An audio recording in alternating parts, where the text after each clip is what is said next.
अपने जो विपक्ष के नेता हैं, आप उनकी भाषा को सुनेंगे तो लगेगा कि पाकिस्तान की भाषा ही बोल रहे हैं। विपक्ष का तो कोई भी नेता खड़ा नहीं दिखाई दिया है जो दिल्ली घटना के बाद, और सभी लोग उसे कवर देने का प्रयास कर रहे हैं।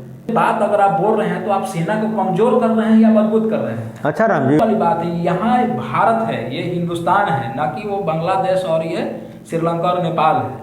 कि ये सत्ता का लोभ इनको सता रहा है, इनको लग रहा है कि अब हम दोबारा सत्ता में वापस नहीं आएंगे।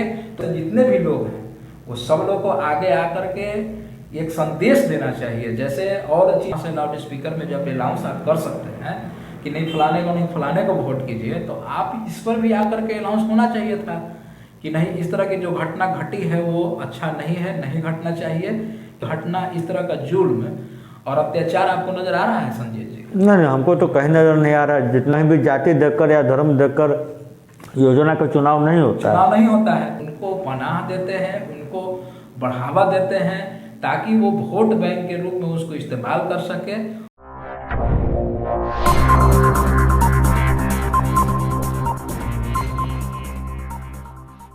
नमस्कार, मैं हूं संजय सिंह और आप देख रहे हैं उम्मीद फॉर नेशन। दिल्ली जैसे सुरक्षित, वो भी लाल किला जैसे सुरक्षित जगह पर जो फिदायीन हमला किया गया, जिस लगभग 14 लोगों की मौत हो गई और लगभग 20 से 25 लोग घायल हैं, जिसमें कुछ लोगों की हालत गंभीर भी है। जो आतंकी हैं उन्होंने इस विभत्स घटना को अंजाम दिया है। घटना हुआ उसमें व्हाइट कॉलर आतंकवाद का जिक्र आया है। व्हाइट कॉलर आतंकवाद का मतलब कि इसमें शामिल होने वाले लोग बहुत पढ़े लिखे और बहुत अच्छे पोस्ट पे थे। गिरफ्तारियाँ हुई हैं वो बहुत ही पढ़े लिखे जो गस्टेड अफसर, डॉक्टर, जो कि डॉक्टर कहा जाता है कि लोगों की जान बचाने के लिए वे काम करते हैं, लेकिन यहाँ जो डॉक्टर के नाम आए हैं उन्होंने सभी लोगों ने मिलकर हजारों लोगों की जान लेने का साजिश किया था। सबसे बड़ा बात है कि इसमें तो ऐसा क्या हो रहा है, क्यों हो गया? आपको क्या लगता है राम जी की जो कि बहुत सालों से, लगभग 10-11 साल से देश में आतंकी घटनाएं कहीं नहीं घट रहा था, केवल जम्मू कश्मीर तक सीमित होकर रह गया था। इतनी बड़ी घटना की साजिश, वो भी जो इतने पढ़े लिखे डॉक्टर जो कि जीवन दाता उन्हें कहा जाता है, इतने बड़े साजिश में शामिल कैसे हो गए? आपको क्या लगता है? देखिए, जो ये घटना दिल्ली की है वो बहुत ही हृदय विदारक घटना है। ऐसा घटना ना हो इसके लिए सरकार लगातार काम करती है। खुफिया एजेंसी काम कर रही थी। आप देखेंगे कि उसी दिन सुबह, जिस दिन की शाम को ये घटना हुई, उसी दिन सुबह में छापेमारी में के दौरान 3000 किलो लगभग जो नशील पदार्थ और कुछ हथियार बरामद हुए। डॉक्टर के उसमें नाम आया, कुछ डॉक्टर उसमें एक यूनिवर्सिटी में ही वो खुद पढ़ाते थे और पूरे यूनिवर्सिटी अभी जो चल रहा है, सब जगह आप देख रहे होंगे खबर, गिरफ्तारियाँ भी शुरू हो गई है। वो यूनिवर्सिटी से बहुत सारे लोगों से पूछताछ भी शुरू हो चुकी है। वो पूरा यूनिवर्सिटी मतलब शक के दायरे में आ चुका है। सोचने वाली बात है कि अगर ये उस दिन गिरफ्तारियाँ और ये सब जानकारी अगर नहीं होता खुफिया विभाग का, तो सोचिए कितना बड़ा घटना होता। ये तो एक मात्र छोटा सा मतलब उसका ये था, ट्रेलर इसको कह सकते हैं। वो लोग जो एक साजिश रचे हैं, वो बहुत बड़ा इसका सफलता इसको माना जा सकता है और विफलता भी इसको कह सकते हैं कि इतने बड़े सुरक्षित जगहों पर, दिल्ली जैसे जगह पर, लाल किला के नज़दीक और मेट्रो स्टेशन के नज़दीक मतलब इस तरह की घटना और इसमें निर्दोष लोगों की जान जाना। सबसे बड़ी बात आप समझ लें कि पहले जो आतंकवादी जो घटना यहाँ होती थी, जो बम विस्फोट का जो सिलसिला पहले यहाँ चलता था, आप देखते होंगे कि हर शहरों में, बड़े बड़े शहरों में लगातार विस्फोट हुआ करता था।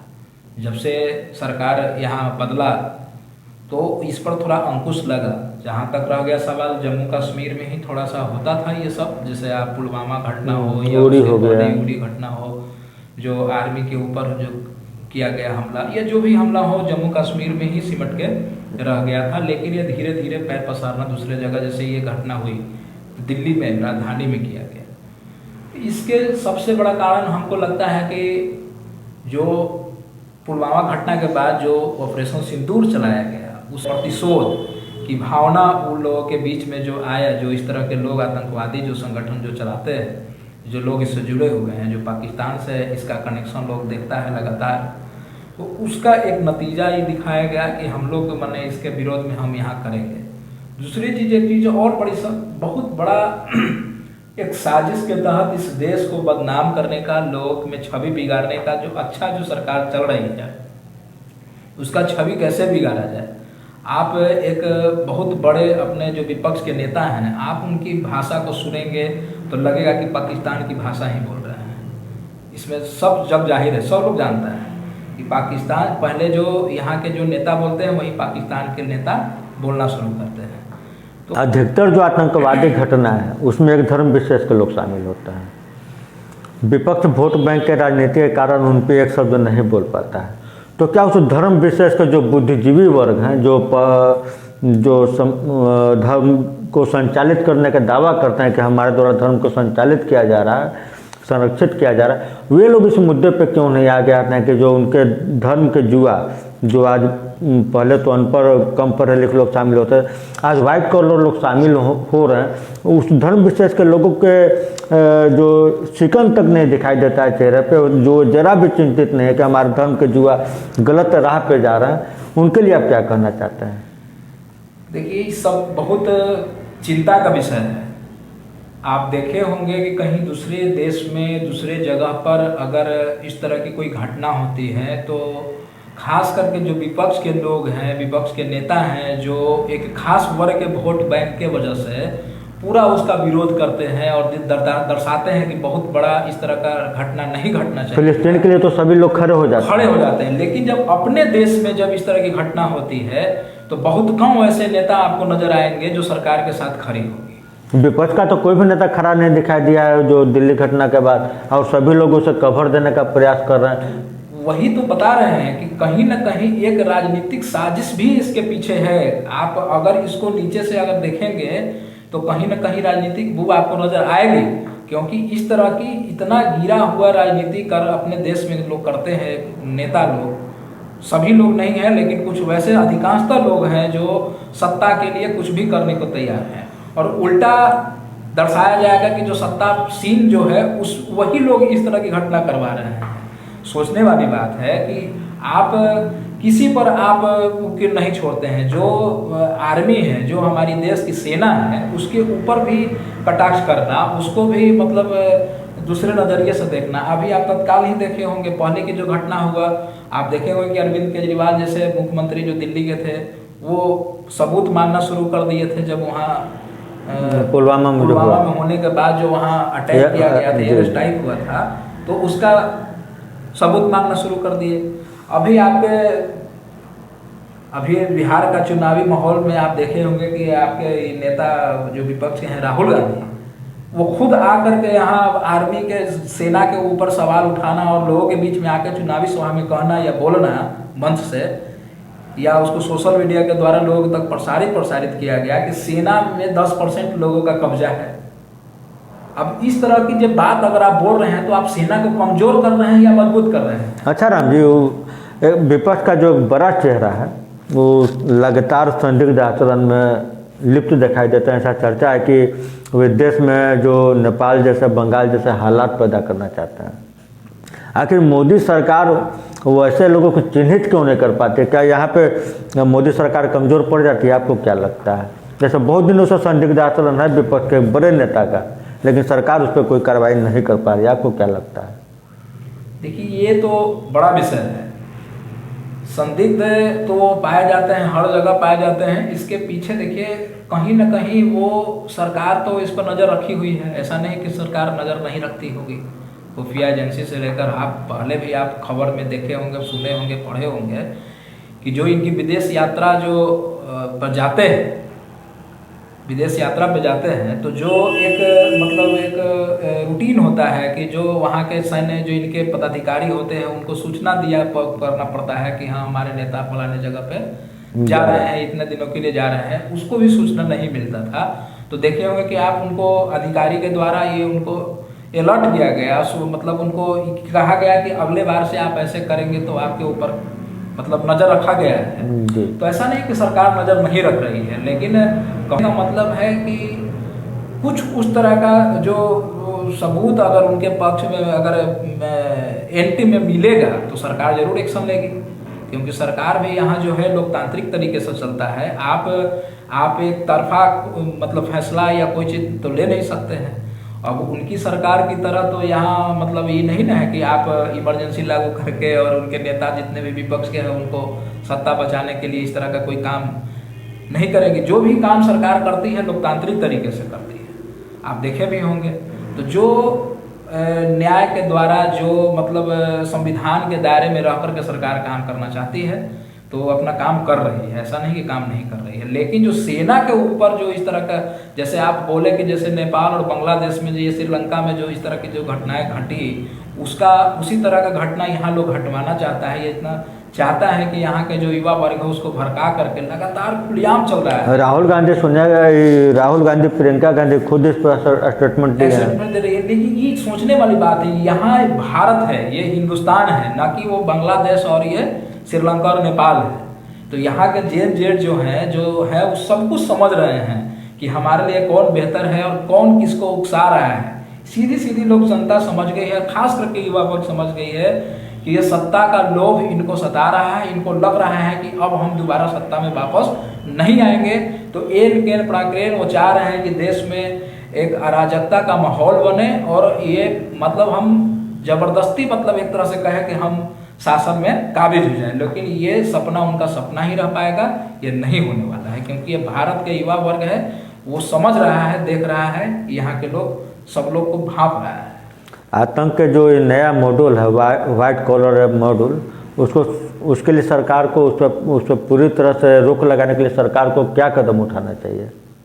जैसे देखिए, सबसे बड़ी बात है कि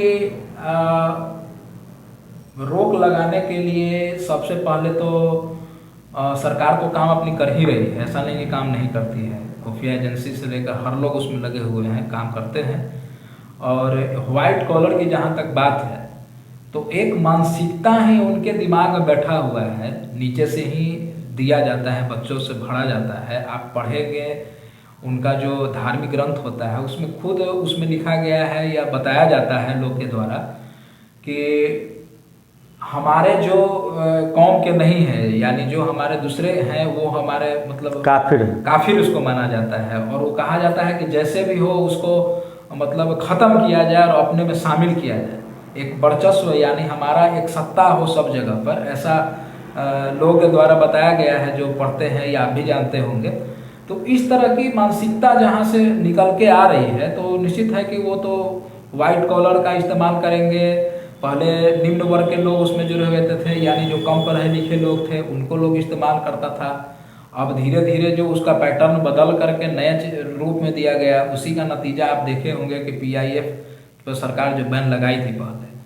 तो इसी तरह का और भी संगठन है, संस्था है जो चल रही है, तो और इस पर करना चाहिए। दूसरा चीज़ आपने जो एक बार बोला कि जो इस तरह की घटनाएं घट रही है तो इनके जो कौम के जो इनके लोग जो रहनुमा हैं जो आकर के लोगों में सभा करते हैं, प्रवचन के तौर पे जैसे देते हैं, अपने आप को लोगों को संबोधित करते हैं, तो वो अपने युवा वर्ग को इसमें न शामिल होने के लिए क्यों नहीं मतलब आगे आकर के कहते हैं।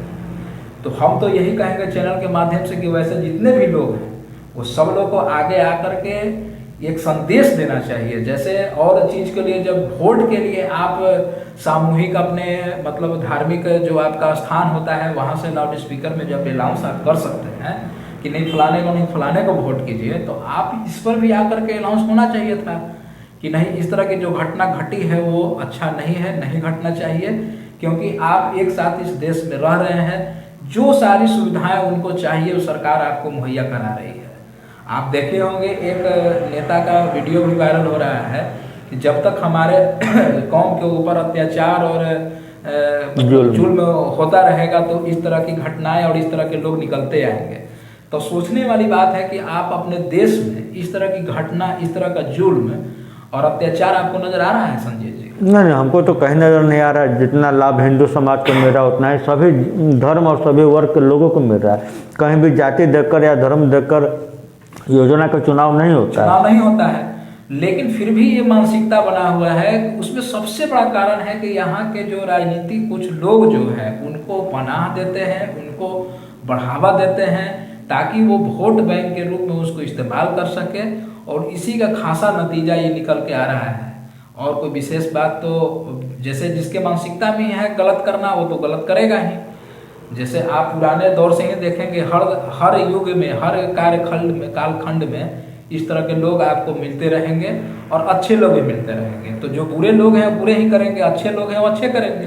तो हम तो अपने चैनल के माध्यम से वैसे सारे जो उस कौम से जुड़े हुए नेता हो जो या उसके जो मौलाना हो कार्यकर्ता से अपना आकर के लोगों को जागरूक करने की जरूरत है। और ऐसा नहीं कि सब लोग वैसे हैं, कुछ अच्छे लोग भी हैं, ऐसे नहीं कि सब लोग वही हैं पूरे। लेकिन हाँ, बदनाम तो पूरा कौम ही हो जाता है ना, लोगों के नज़र में तो ऐसा चढ़ जाता है कि लोग, क्योंकि अधिकांशतः लोग वही पाए जाते हैं। तो इस तरह की घटना न घटे तो इसके लिए जागरूकता लोगों को आकर के बढ़ाना चाहिए, लोगों को समझाना चाहिए, और पढ़ाई लिखाई विकास की बात कर करके, और जैसे उसमें आगे अपने युवा वर्ग को, बच्चे को कैसे आगे लाया जाए। अब जैसे रह गया, कह रहे हैं कि आप डॉक्टर ही जब ये करने लगे, उनके इंजीनियर जब ऐसे करने लगे, तो बाकी निम्न वर्ग के लोग तो और न करेंगे। तो इस पर खास करके खासा ध्यान देने की आवश्यकता तो है सरकार को, कि अब यहाँ का जो एक रूप जो बदल रहा है, जो ताना बाना, जनसंख्या सबसे बड़ा एक कारण इसमें जनसंख्या विस्फोट भी है। आप इतनी आबादी जो बढ़ रही है और खासा एक वर्ग का आप देखेंगे कि आबादी बढ़ रही है, और आप देखें कि जहाँ जहाँ उनकी आबादी बढ़ती है वहाँ की स्थिति दयनीय होता है। तो सरकार को सबसे पहले जनसंख्या नियंत्रण पर आप कोई काम करने की आवश्यकता है, तब जाकर के थोड़ा बहुत अंकुश लगाया जा सकता है। तो जो व्हाइट कॉलर आतंकवाद का जिक्र जो दिल्ली हमले में हुआ है, वो कितना घातक हो सकता है और उसको रोकने के लिए क्या क्या प्रयास करना चाहिए, इसी पर आज हम परिचर्चा कर रहे थे हमारे साथी राम जी से। तो बने रहे उम्मीद पूर्ण के साथ। मैं संजीत कुमार, कैमरामैन विकास कुमार के साथ।